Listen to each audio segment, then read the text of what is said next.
ভগৱান কৃষ্ণই গীতাশাস্ত্ৰত কৈছে, যদি কোনো ঘটনাত মানুহ ভয়প্ৰাপ্ত হয় তেনেহলে তেওঁৰ পৰাজয় হয়, আৰু যিজনে সকলো হেৰাইও শান্ত হৈ থাকে তেওঁই ফল বিজয়ী। শ্ৰীকৃষ্ণই কৈছে, সাগৰ হওক বা সংসাৰ, যি ধৰ্মৰ নৌকা প্ৰস্তুত কৰে তেওঁ ঠিকেই পাৰ হৈ যায়। সময় কেতিয়াও মানুহৰ নিৰ্দেশত নচলে, মানুহেই সময়ৰ নিৰ্দেশিত পথত চলিব লাগে।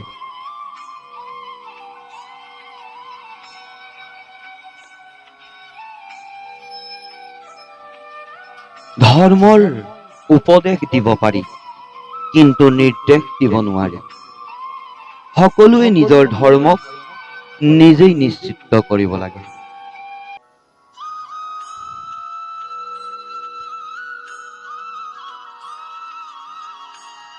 ভগৱন্ত কৃষ্ণই কৈছে, যি বস্তু সহজতে ভাল কৰিব পাৰি সেই বস্তুৰ প্ৰতি মানুহৰ মূল্যবোধ নাথাকে।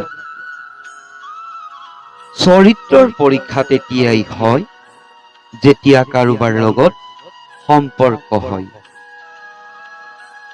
ভগৱন্তই কৈছে, সুগন্ধি, দুৰ্গন্ধ আৰু মানুহৰ স্বভাৱ কোনোদিনেই লুকাই নাথাকে।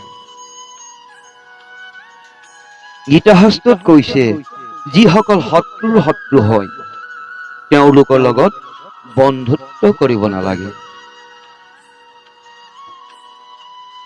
ভগৱান কৃষ্ণই কৈছে, কেৱল মাত্ৰ মনেই মানুহৰ শত্ৰু বা মিত্ৰ হয়।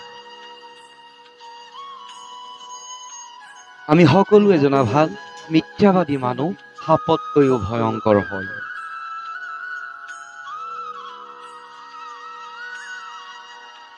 ভগৱান কৃষ্ণই গীতাশাস্ত্ৰত কৈছে, ব্যৱহাৰ আৰু চৰিত্ৰই বংশৰ পৰিচয় হয়।